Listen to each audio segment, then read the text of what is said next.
66:17. God said, "The end is near for those who purify themselves for pagan worship, who go in procession to sacred garden, and who eat pork and mice and other disgusting foods." Sa Binisaya pa, nag-ingon ang Ginoo, mga matay kadtong nagabalaan o naghinlo sa ilang kaugalingon aron mangadto sa mga halaran sa mga Diyos-Diyos, ug ingon man ang mga nagkaon og karneng baboy, mga ilaga, ug uban pang hugawng mananap. Isaias 66:17, klaro kayo, mga matay kadtong nagkaon sa karneng baboy. Sa 1 Juan 5:17, sa duay version, nagkanayon, "There are three that bear record in heaven, the Father, the Son, and the Holy Spirit, and these three are one." 1 Juan 5:17, klaro kayo nga, tulo usa.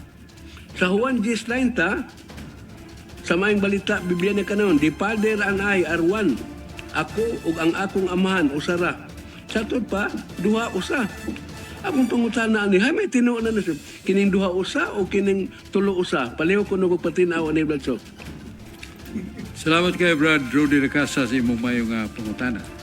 Ako na may tungod sa karni nga baboy nga gidili kanyanto sa Leviticus 11:20, ayaw mo pagkaon og baboy kay kini hugaw. Wala sa panahon sa daang tugon kay kining libro Isaiah 66:17, bagdaan man ang tugon. Pero sa San Marcos 7:19, nangiyon ang Ginoo nga Jesus nga ang tanang mahugaw nga pagkaon ako nang gilimpihan. So sabag unang tugon. Sa ito pa nag-unang daang tugon nga ang karne nga baboy dili pagkaon kay hugaw, pero matod pa ni Kristo, ang tanang mahugaw nga pagkaon iyan ang gilimpihan. Nana sa San Marcos 7:18-19, ayaw pag-ingna nga ang makaon mahugaw. Kay walay mahugaw nga pagkaon, gikas sa gawas mo agisbaba, padung sa tiyan, di ni makahugaw sa tao. Apan kadtong gikas kasing-kasing, sama sa tinguha pagpatayag tao, paghimo og malaway, mga buhat nga mahugaw og dautan, mao nay makahugaw sa tao, makahugaw siyang kalag, makapili siyang kalag, dili ang pagkaon. Kaya ako naglimpyuhan ang tanang hugaw nga pagkaon. So mao na nga tungod kay kadtong panahon na sa daang tugon, gidili man ang pagkaog karne sa baboy, ginikaon sila, nakasaa sila.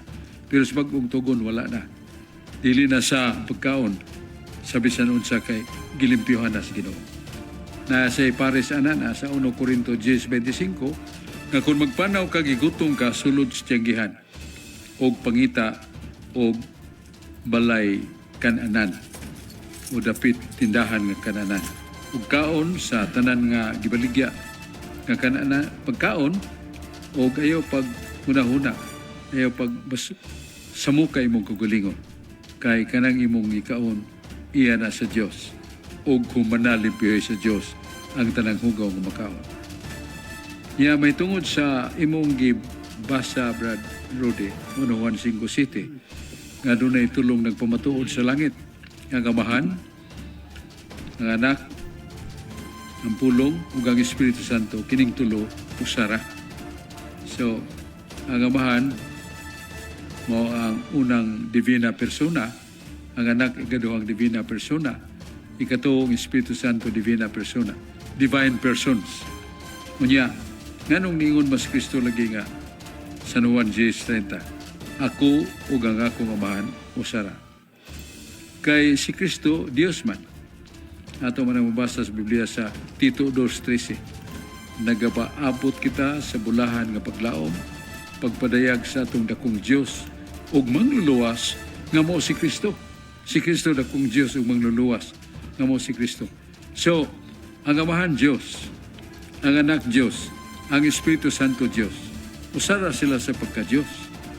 Samagod sa dagko kayong laod na Pacific Ocean, Indian Ocean, Atlantic Ocean.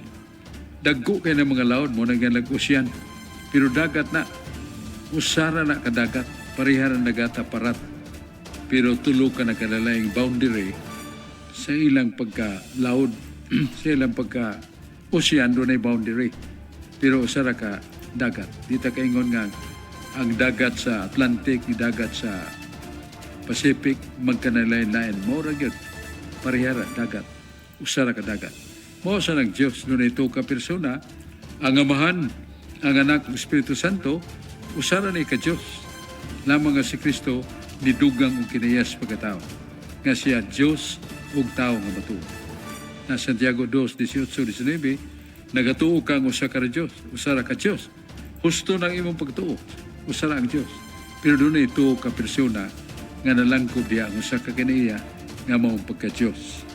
Mao na ang maingon nato kahulugan. Sama ra sa lumpungon nato nga tuo kadagkong kandila nya sa pagsiga nila usa na lang kasiga ang gilumpong nga na tagsa-tagsa ka pabilo, nagsiga silang tuo pero usara ka siga, pero usara ka atulo sila ka kandila, usara ka pagka-Diyos pero tulo sila ka persona.